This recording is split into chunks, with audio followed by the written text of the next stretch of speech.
What's up, man? Hey Damon, how you doing? I'm well. Hey, I like the look. I like the look. A little It's only because I can't get a Rastafari. haircut right now. I got no choice. Yeah, you gotta do like me. Just shave it all off, Yeah, baby. you know, I don't have that confidence. I don't have your swagger. Ah, okay. So what's up, Harley? How you doing? First of all, how's your family? How's everything going over there? Family's doing well.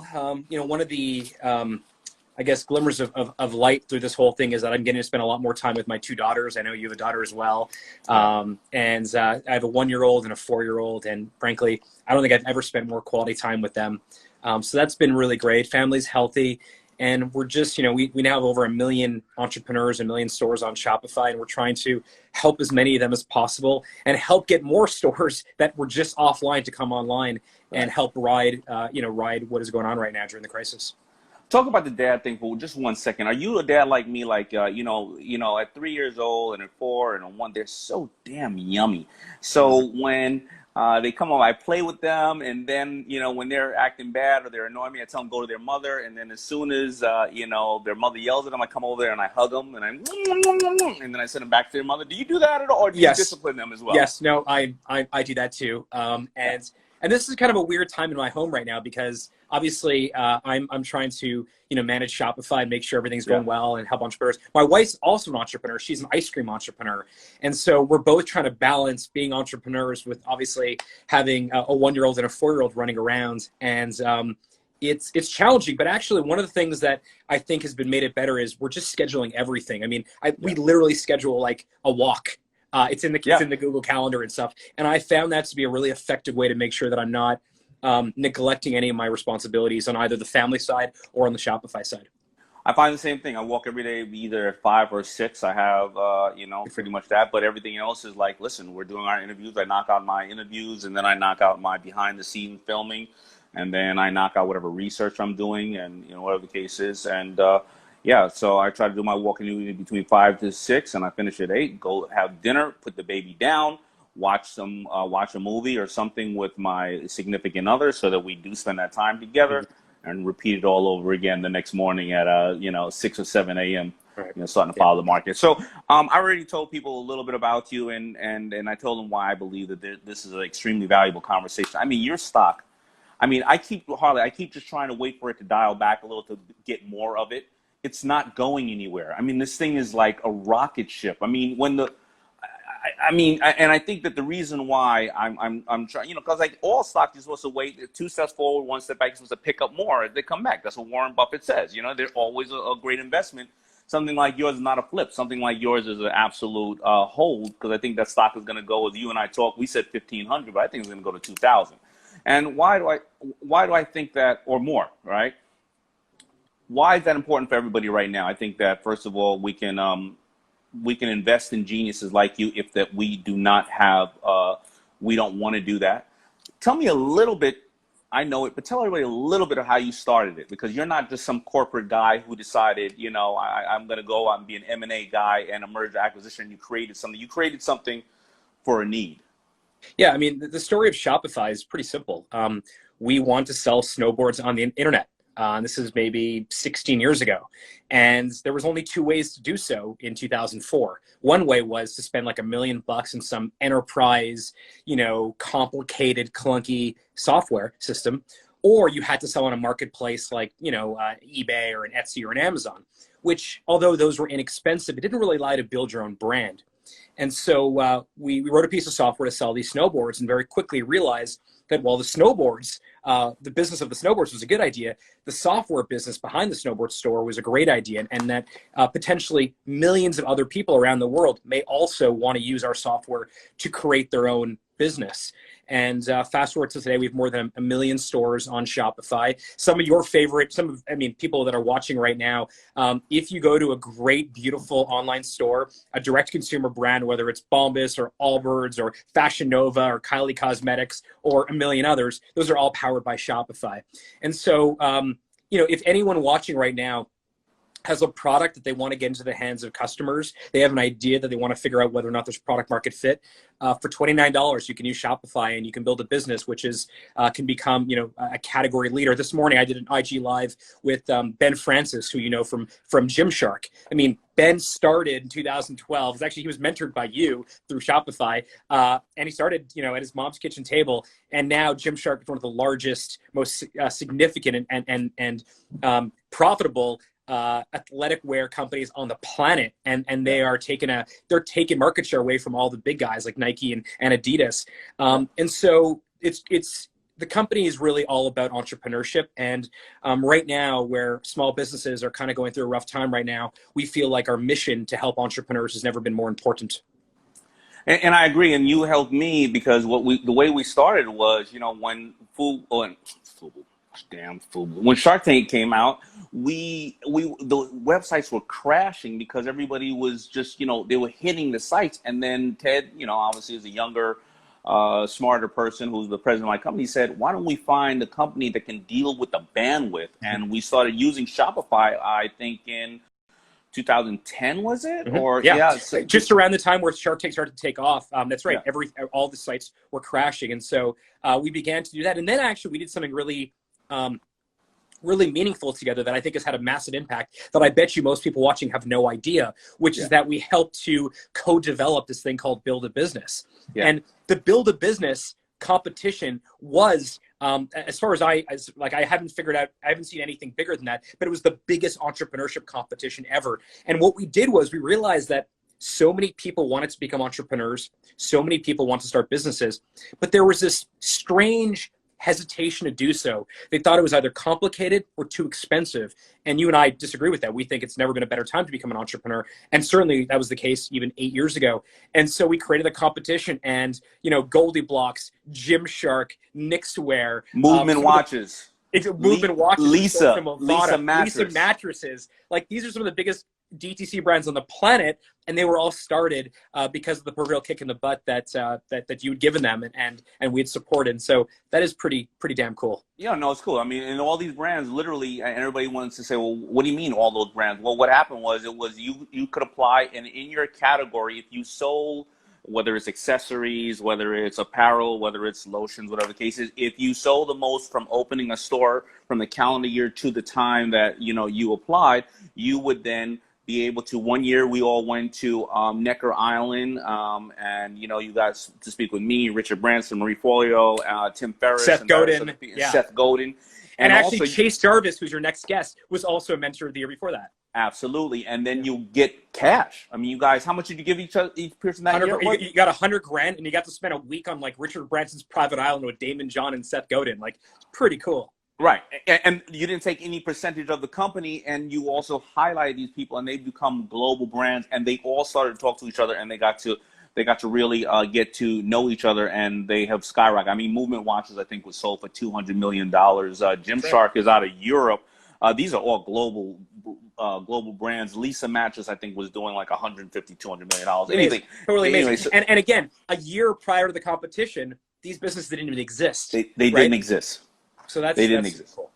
And this is what people can learn right now, because we all know that during recessions and or challenges like this, geniuses are born, and or people say, why am I working on somebody else's destiny? Can I work on mine today? And the last time we went through this, of course, there was the brands that were created like Uber and Slack and Square and Pinterest and just a couple others. So I got a couple of questions here for you that only a guy like you could probably answer.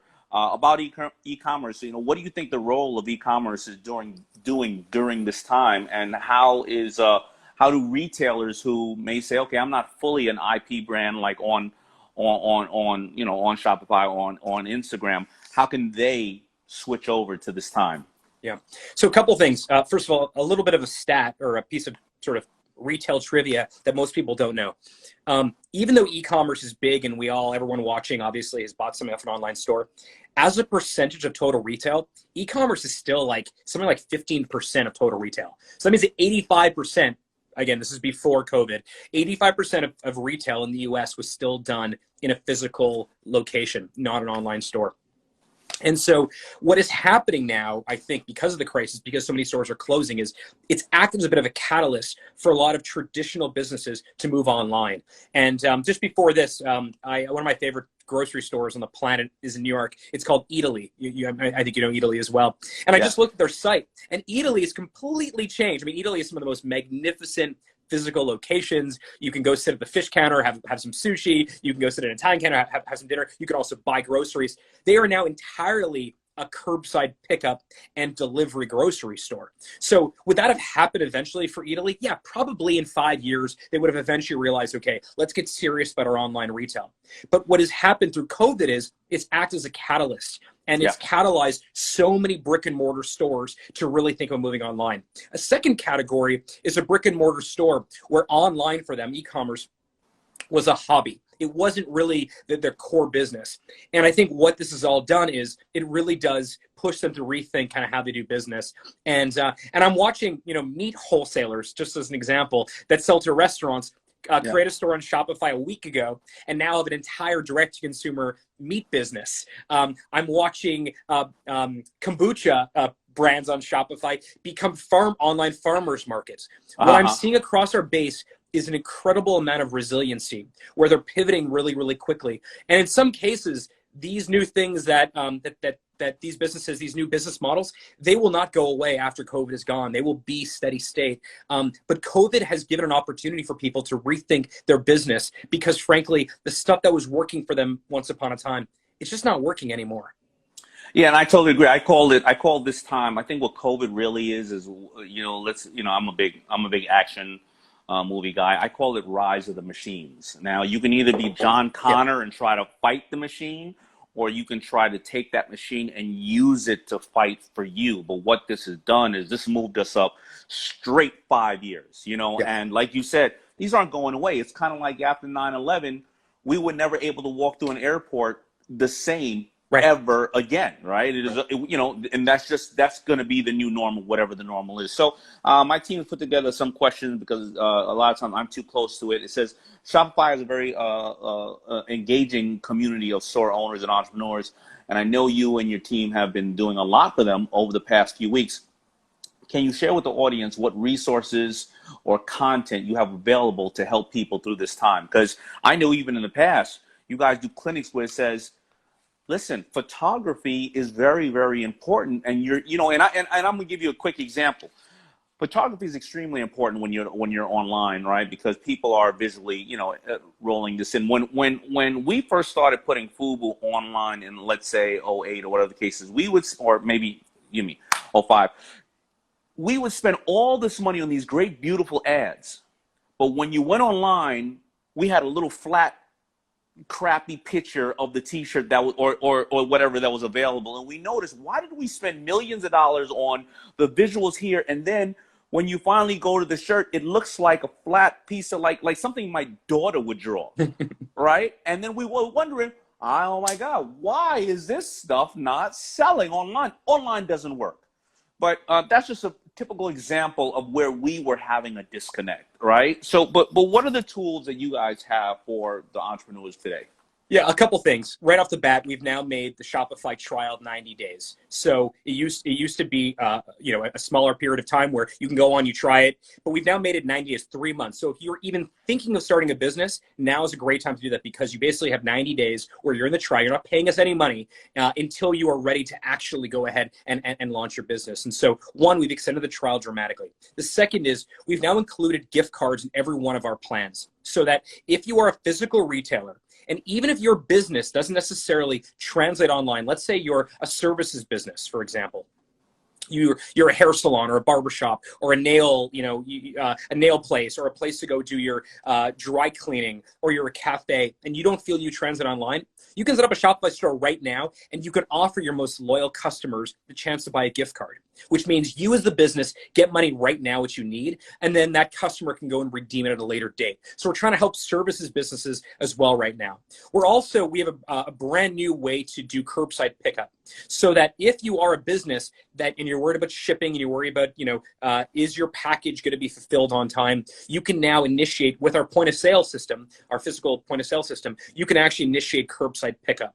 And then lastly, on the content side, Shopify Academy, if you go to shopify.com/academy, it's probably the best place to go to learn about starting a business. You talked about product photography, but there's also digital marketing you have to understand. You have to understand how to write product descriptions, what theme to select. Even if you don't use Shopify, this is not a Shopify pitch, but shopify.com/academy, Shopify Academy, it's just a great place to get a really great curated set of information and knowledge and an understanding of how to start a business, how to be an entrepreneur, and it's totally free, so anyone can check that out.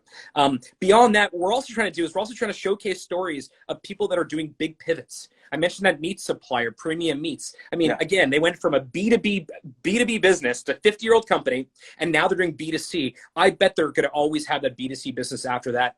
So we're also trying to inspire other entrepreneurs with everything that we're doing. I have this great tailor, for example, who makes some of my shirts for me, and his name is Rami. He's actually watching this right now. He's now completely changed his business model and has moved online. That is incredible, and we're seeing that from not just people that are technically savvy. We're seeing that from people across the board that are really trying to be resilient. And I think in many ways, Nassim Taleb talks about anti-fragility. Like some things, when they break, they become stronger. Your immune system is sort of like that in certain cases. I think this might be an anti-fragile moment and period of time for a lot of great entrepreneurs.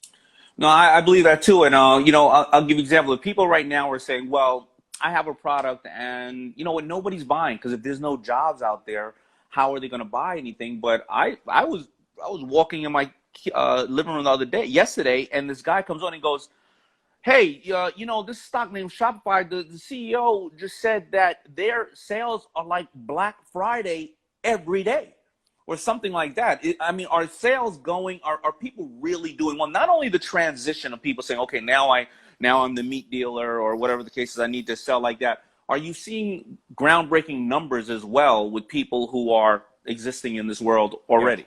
Yeah, I can't comment on specific numbers because we're publicly traded and we're coming out with earnings in a couple weeks from now. What I can say, though, is this is a great time for e-commerce, that we are all stuck at home. And for a lot of us, we still need the stuff we needed when this wasn't going on. And so I think after this, if you're not online, and you're just still a physical retailer, there's always going to be room for physical retail.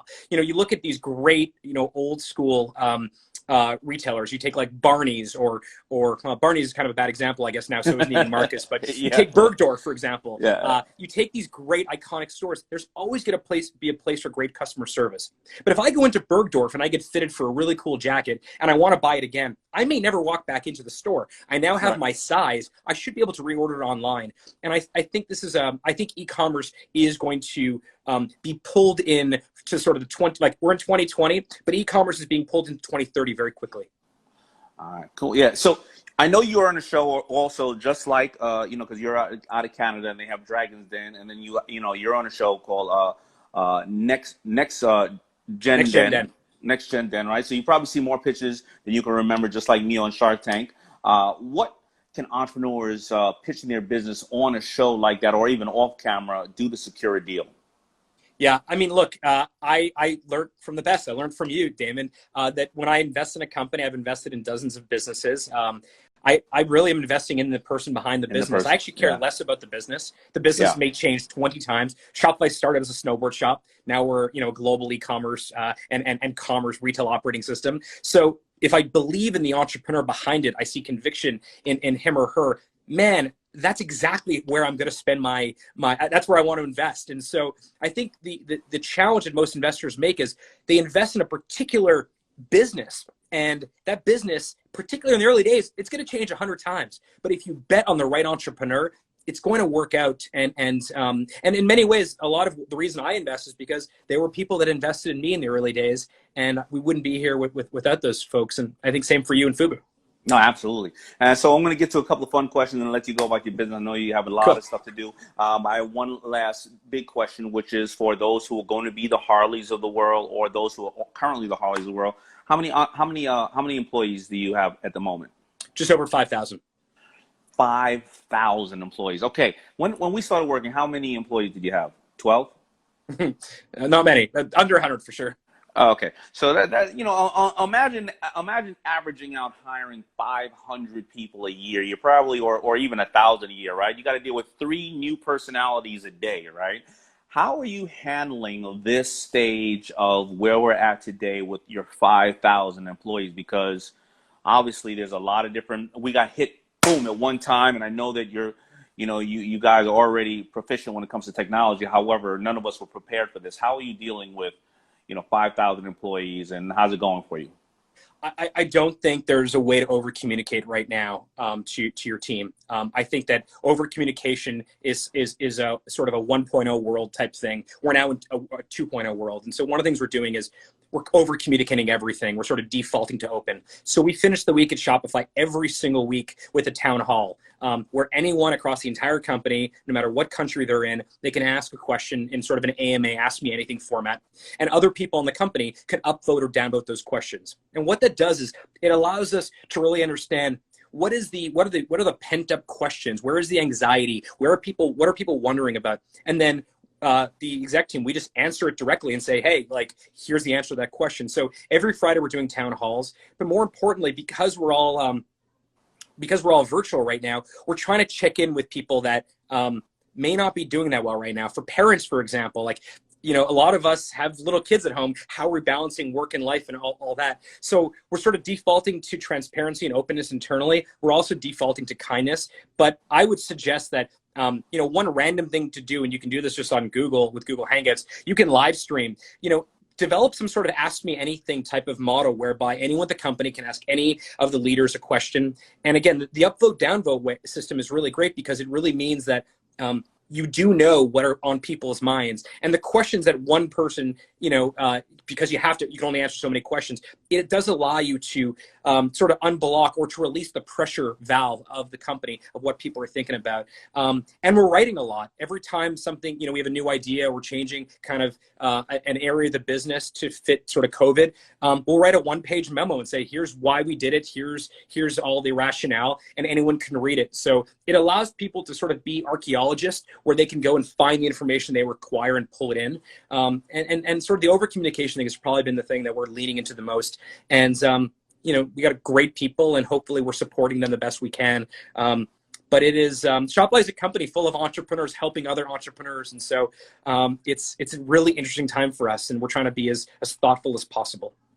I like that because, whether you're, running a large company with 5,000 people, you're basically saying, ask me anything. And you're also telling people why you are doing things and or changing because you're adapting to the time. So you can always say, here's the information. If you want to ask me anything, you can, but here's all the information, what we're doing. And I think that people with their personal brands can do the same thing. Hey, I know you support the brand for years. Ask me anything, and or here's why we made these changes or sales or take things off or whatever we're doing. All right, so I got this is a serious time now with some fun questions. I'm going to let you go, but I don't want to burden with anybody with, their head popping with all this information, because I'm going to go back to this and watch it myself and write down some of these things. All right, power round.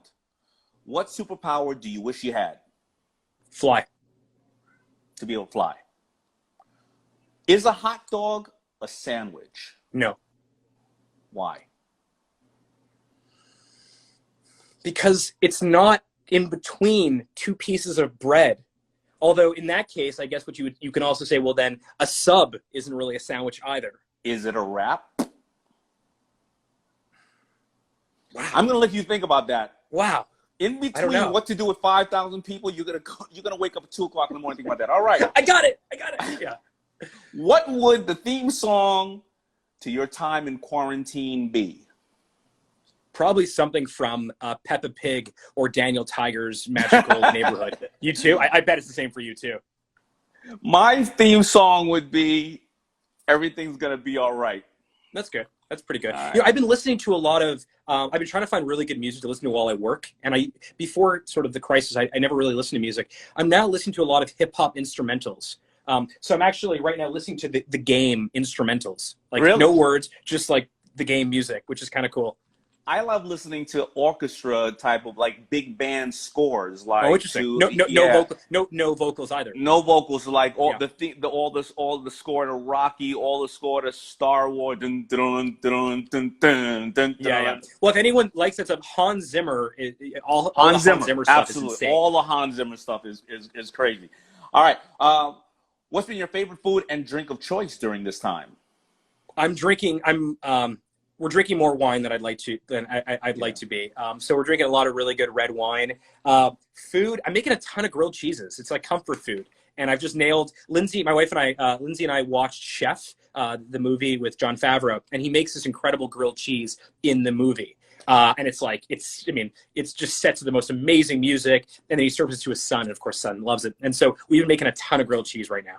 All right, you got to be off at the moment because I hope nobody clips it because you said I just nailed Lindsay. Oh, and sorry. then you went into something else. Sorry, yeah, so yeah, make sure yeah. we don't. All right. She's my wife, but you can do that. I have nailed making grilled cheeses for my wife. there you go. What would you rather cuddle with, a baby panda or baby penguin? Panda. All right, Penguins are all smell. slimy and stuff. All right, and the last one. What's your best piece of advice for people right now?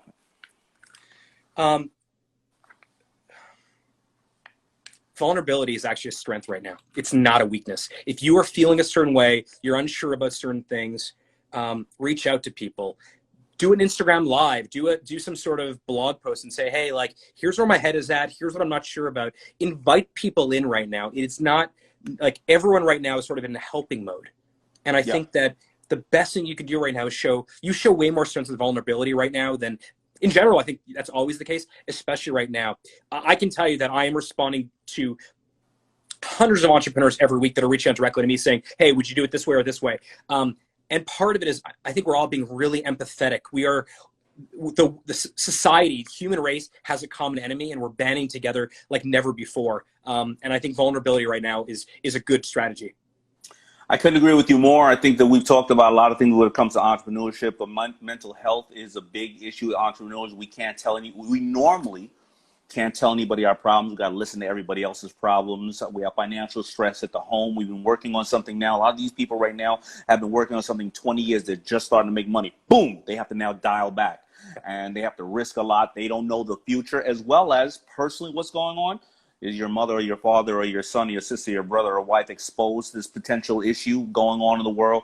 What's going to happen? Reach out to people, because if we don't know you're suffering, we can't help you. And when you reach out to somebody else, we're suffering too. I'm not having the best time at home all the time. I'm waking up Sunday in the morning going, holy crap, what is going on? And then I just got to read my goals and get back up there. But if I see somebody else say the same thing to me, I may say to them, I was having a rough time today too. Let's talk today later on at 6 o'clock and see how we can get it done. All right, man. Thank you so much, man. Thanks, Amy. Appreciate See you guys. Thanks for having me on. See ya. You got it.